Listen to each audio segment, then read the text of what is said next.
el Señor nuestro Dios, el Señor uno es. Y amarás al Señor tu Dios con todo tu corazón, con toda tu alma, con todas tus fuerzas. Ese es el gran mandamiento. Ese es el primer mandamiento.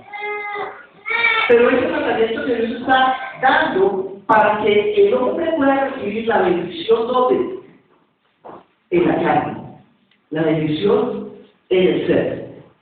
Pero el mandamiento, la ley, no podía producir bendición doble. Espíritu. Hasta ahí llegaba la ley. Dios creó a los ángeles en el cielo para que los ángeles fueran siervos en el cielo, para que sirvieran al Hijo cuando entrara. Dios creó a los hombres en la tierra como el camino para que el Hijo viniera, pero a los hombres les dio la voluntad de hacer la voluntad de Dios. Aunque el mandamiento es específico y es un mandamiento, está escribiendo Dios que lo hace. Con todo, el mandamiento deja lugar para la voluntad del hombre. Porque el hombre va a ver si ama a Dios o si no lo ama. El hombre decide, o cumple su mandamiento, o no cumple su mandamiento. Miremos Mateo capítulo 22, versículos 35 al 40.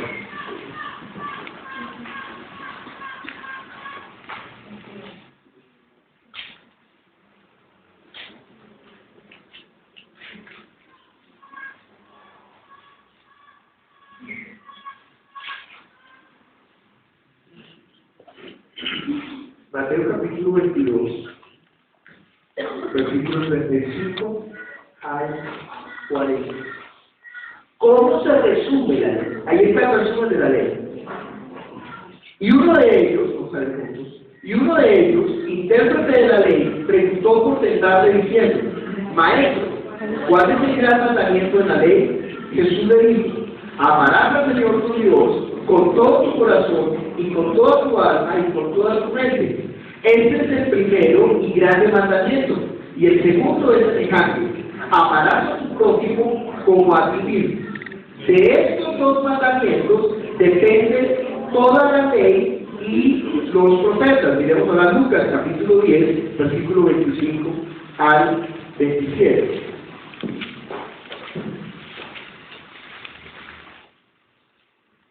Lucas capítulo 10.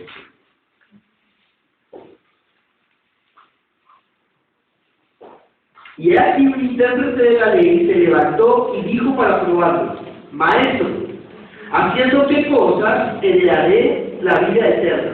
Él le dijo: ¿qué está escrito en la ley? ¿Cómo lees?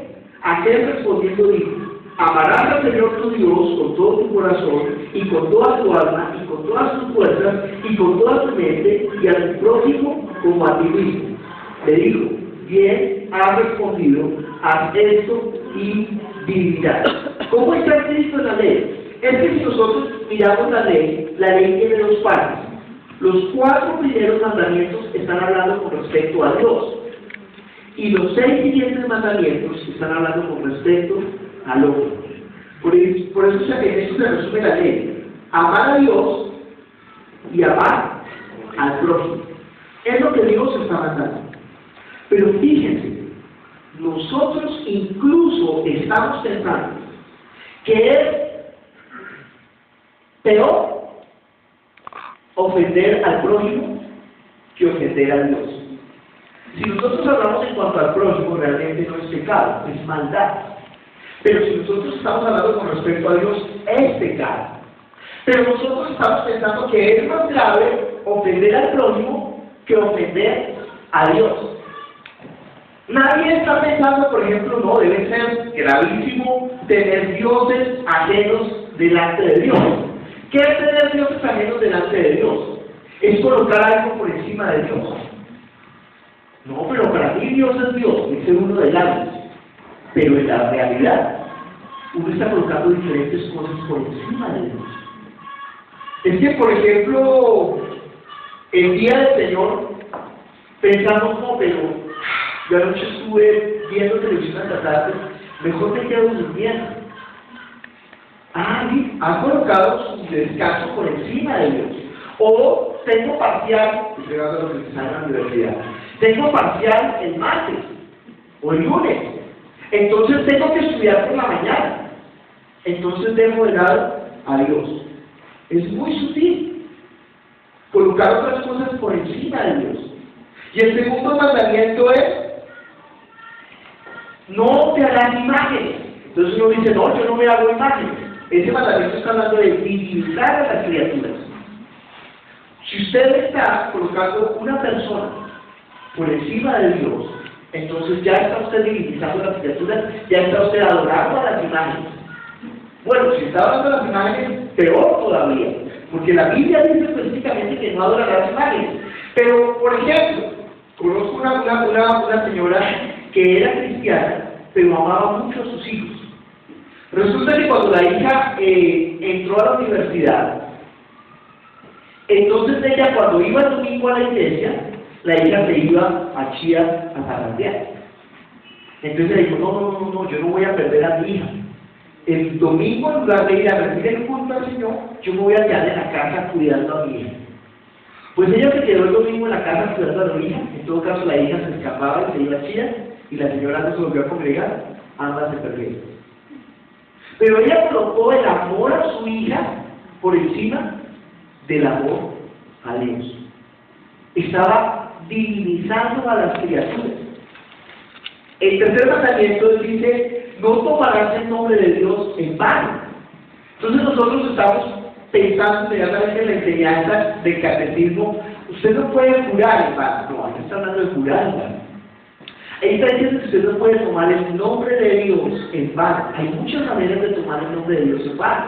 Por ejemplo, si yo digo que soy cristiano, se supone que yo estoy diciendo que Dios es para mí lo más importante. Pero, ¿realmente es Dios lo más importante para mí?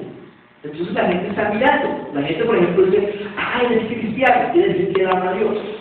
Y cuando llega el domingo, entonces le dice el cristiano: bueno, ¿por qué no nos vamos de paseo más bien? Entonces el cristiano dice: pues sí, sabe que sí.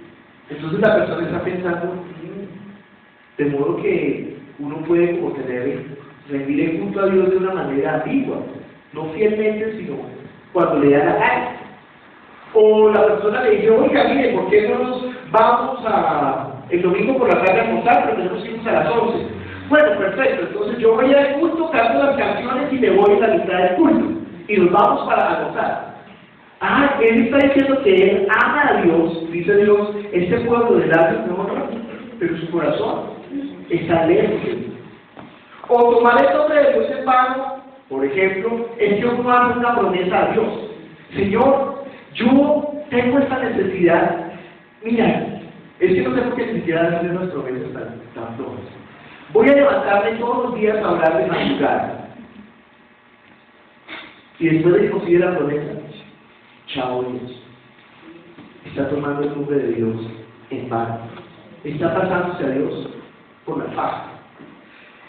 Y dice también: guardarás el día del reposo del Señor.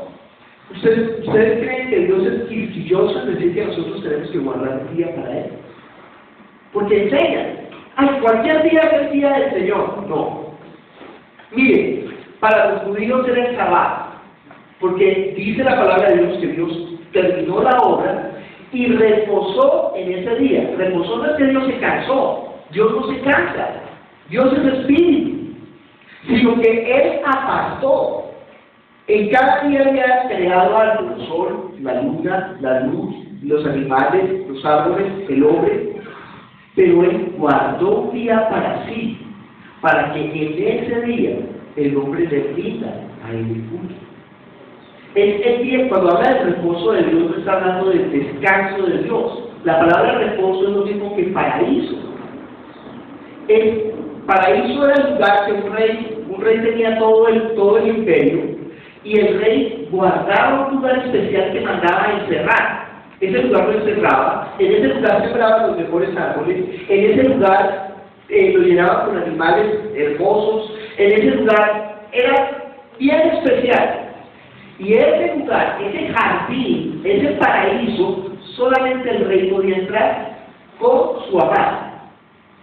Entonces cuando el rey estaba agotado, cuando el rey quería desconectarse, el rey entraba en el reposo, entraba en el paraíso, entraba en el jardín.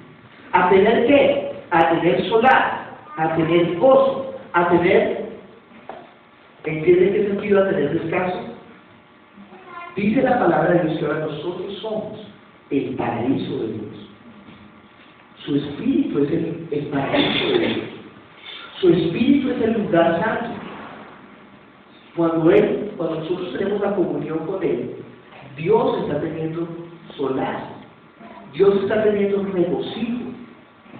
No es por las canciones, no es porque las canciones sean lindas, o sean en tonos mayores, o sean en tonos menores, o estén con los instrumentos.